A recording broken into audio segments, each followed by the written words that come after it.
سبحان ربک رب العزت عما یصفون والسلام علی المرسلین والحمد للہ رب العالمین برحمتک یا ارحم الراحمین۔ المرتضیٰ شاہی جمعہ مسجد میں درس قرآن کی بزم میں حاضر باش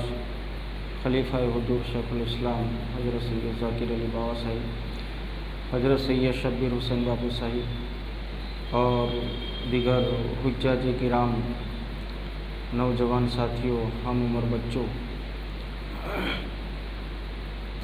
جیسا کہ کل اللہ تبارک و تعالی اپنے مقدس قرآن پاک میں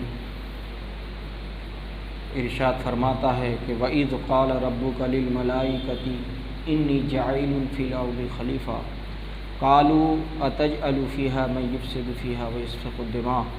وَنَحْنُ نُسَبِّحُ بِحَمْدِكَ وَنُقَدِّسُ لَكَ قَالَ إِنِّي أَعْلَمُ مَا لَا تَعْلَمُونَ۔ معزز سامعین کرام، یہ اللہ رب العزت اور فرشتوں کی آپس میں جو بات ہے، اس کے تعلق سے اللہ رب العزت نے ارشاد فرمایا کہ وَإِذْ قَالَ رَبُّكَ لِلْمَلَائِكَةِ، اور جب تمہارے رب نے فرشتوں سے فرمایا، کیا فرمایا؟ اِنِّی جَاعِلٌ فِی الْأَرْضِ خلیفہ، کہ میں زمین میں اپنا نائب، اپنا خلیفہ بنانے والا ہوں۔ تو اب خلیفہ جسے بھی بنایا جاتا ہے،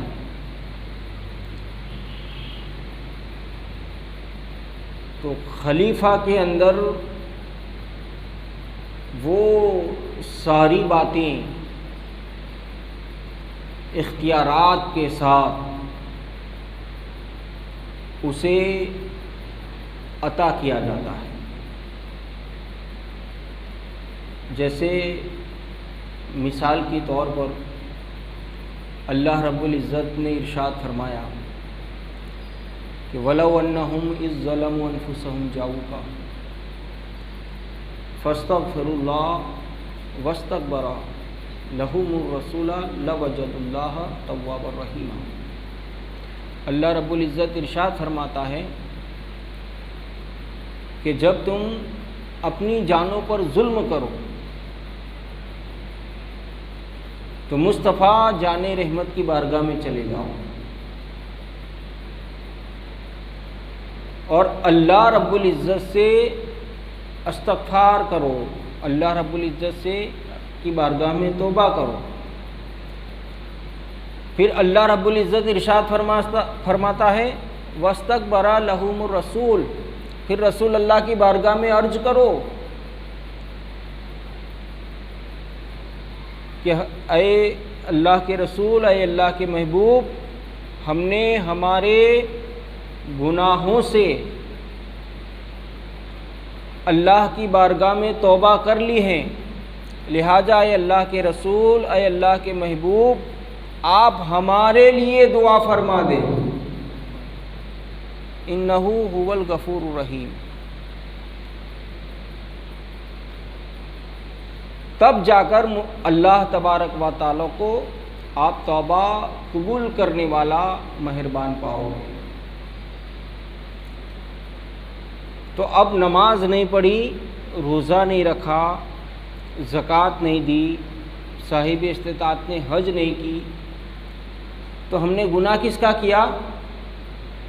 اللہ تبارک و تعالیٰ کا۔ ہم نے گناہ کیا اللہ تبارک و تعالیٰ کا، اور اللہ تبارک و تعالیٰ خود بھیج رہا ہے مصطفیٰ صلی اللہ علیہ وآلہ وسلم کی بارگاہ میں، نبی کی بارگاہ میں۔ تو وجہ کیا ہے کہ آپ نے گناہ بے شک اللہ رب العالمین کا کیا، آپ گنہگار اللہ رب العالمین کے ہوئے، مگر رب تبارک و تعالیٰ نے ایسا دروازہ بتایا کہ جو دروازہ اللہ کے محبوب کا بھی ہو اور اللہ وحدہ لا شریک کا بھی ہو، اور وہ دروازہ کل بھی مصطفیٰ کا دروازہ تھا، وہ دروازہ آج بھی مصطفیٰ کا دروازہ ہے، اور وہ دروازہ صبح قیامت تک مصطفیٰ کا ہی دروازہ رہے گا۔ یعنی اللہ تبارک و تعالیٰ نے اپنا نائب و خلیفہ مصطفیٰ جان رحمت کو بنایا، اللہ رب العزت نے۔ تو اللہ رب العزت ارشاد فرماتا ہے کہ انی جاعل فی الارض خلیفہ، کہ میں اپنا نائب زمین پر بنانے والا ہوں۔ تو اللہ رب العزت جسے اپنا نائب اپنا خلیفہ بناتا ہے تو سارے کے سارے اختیارات اللہ رب العزت اس ذات پاک کو عطا فرماتا ہے۔ پھر فرشتوں نے جب اللہ رب العزت نے یہ کہا کہ انی جاعل فی الارض خلیفہ، کہ میں اپنا خلیفہ بنانے والا ہوں، تو پھر فرشتوں نے عرض کیا کہ اتجعل فیہا من یفسد فیہا، کیا تو زمین میں اسے نائب بنائے گا جو اس میں فساد پھیلائیں گے۔ اللہ رب العزت نے اس بات کو آپ ہمیشہ یاد رکھیں کہ اللہ رب العزت اللہ وحدہ لا شریک نے حضرت آدم علیہ السلام کی تخلیق کرنے سے پہلے اللہ رب العزت نے زمین پر جناتوں کو پیدا فرما دیا تھا۔ تو جب جنات زمین پر رہ کر آپس میں فساد کرتے تھے، آپس میں لڑتے تھے، جھگڑتے تھے، شرارتیں کرتے تھے، تو جناتوں کا یہ عمل فرشتوں نے دیکھا۔ تو اللہ رب العالمین نے جب یہ کہا کہ انی جاعل فی الارض خلیفہ، کہ میں اپنا ایک نائب بنانے والا ہوں، تو پھر فرشتوں نے کہا کہ باری تعالیٰ تو نے ایک مخلوق تو پہلے پیدا کر دی ہے جو آپس میں فساد کر رہی ہے، جو آپس میں جھگڑ رہی ہے، جو زمین پر فساد برپا کر رہی ہے، لہٰذا اے باری تعالیٰ تو ایسے لوگوں کو کیوں پیدا کرتا ہے؟ تو اس وقت اللہ رب العالمین نے ارشاد فرمایا انی عالم ما لا تعلمون، کہ بے شک میں زیادہ جاننے والا ہوں، میں زیادہ جاننے والا ہوں۔ تو دوستو اللہ رب العالمین کے فرشتوں کے جواب میں اللہ تبارک و تعالیٰ نے فرمایا کہ جو میں جانتا ہوں وہ تم نہیں جانتے، کیونکہ خلیفہ بنانے میں میری حکمتیں تم پر ظاہر نہیں۔ میں جس حکمت کے ساتھ زمین پر اپنا نائب اور اپنا خلیفہ بنانے والا ہوں، اس کی حکمتیں تم نہیں جانتے، کیونکہ اللہ رب العالمین کی یہ حکمت تھی، اللہ رب العزت کی یہ حکمت تھی کہ میں آدم علیہ السلام کو دنیا میں بھیجوں گا، اور اسی آدم کی پشت سے، اسی آدم کی پیشانی سے کل سب سے آخر میں میرا جو نبی اور میرا محبوب پیدا ہونے والا ہے وہ مصطفیٰ جان رحمت کی ذات پاک ہے۔ انی عالم ما لا تعلمون، کہ اللہ رب العزت نے ارشاد فرمایا کہ بے شک میں جو جانتا ہوں وہ تم نہیں جانتے۔ پھر اللہ رب العزت ارشاد فرماتا ہے وَعَلَّمَ آدَمَ الْأَسْمَاءَ كُلَّهَا ثُمَّ عَرَضَهُمْ عَلَى الْمَلَائِكَةِ فَقَالَ أَنبِئُونِي بِأَسْمَاءِ هَؤُلَاءِ إِن كُنتُمْ صَادِقِينَ۔ پھر اللہ رب العزت ارشاد فرماتا ہے اور اللہ تعالیٰ نے آدم کو تمام اشیاء کے ناموں کو سکھا دیا۔ اللہ تبارک و تعالیٰ نے حضرت آدم علیہ السلام کو اسماؤں کے تمام اشیاءوں کے تمام چیزوں کے ناموں کو سکھا دیا۔ پھر ان سب اشیاءوں کو فرشتوں کے سامنے پیش کر کے فرمایا کہ اگر تم سچے ہوں تو ان کے نام بتا دو۔ جب فرشتوں نے اللہ رب العالمین کی بارگاہ میں یہ کہا تھا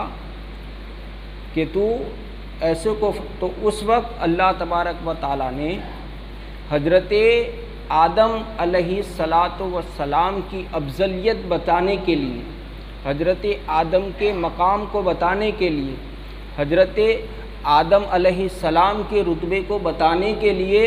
اللہ رب العزت نے حضرت آدم کو کائنات میں جتنی بھی چیزیں ہیں ان سب چیزوں کے نام حضرت آدم علیہ السلام کو سکھا دیے، اور پھر ان چیزوں کو اللہ رب العالمین نے فرشتوں کے سامنے رکھا، اور اللہ رب العالمین فرشتوں سے فرماتا ہے کہ ان ناموں کے، ان اشیاءوں کے، ان چیزوں کے نام بتاؤ۔ تو اس وقت فرشتے خاموش ہو گئے، فرشتے چوپ ہو گئے، اور اللہ تعالیٰ کی بارگاہ میں عرض کرتے ہیں کہ باری تعالیٰ، تو نے ہمیں جو علم دیا ہے، تو نے ہمیں جو علم سکھایا ہے، بس ہم تو اتنا ہی جانتے ہیں، ہم اس سے آگے کچھ نہیں جانتے۔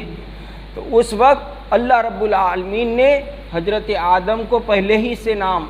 سکھا دیے تھے۔ حضرت آدم کے سامنے جب ان اشیاءوں کو، ان چیزوں کو پیش کیا گیا تو آدم علیہ السلام ہر ایک کے نام بتاتے گئے۔ جب نام بتاتے گئے تو فرشتوں میں حضرت آدم علیہ السلام کا مقام، مرتبہ اور رتبہ بلند و بالا ہو گیا۔ انشاءاللہ کریم اللہ نے چاہا تو کل قالوا سبحانک لا علم لنا الا ما علمتنا کہ انشاءاللہ تفسیر آپ حضرات کے سامنے پیش کی جائے گی۔ آج جس محبت اور شوق کے ساتھ آپ حضرات حاضر آئے ہیں، کل بھی اسی طرح آپ شوق اور ذوق کے ساتھ تشریف لائیں۔ وما علینا الا البلاغ۔ السلام علیکم ورحمۃ اللہ وبرکاتہ۔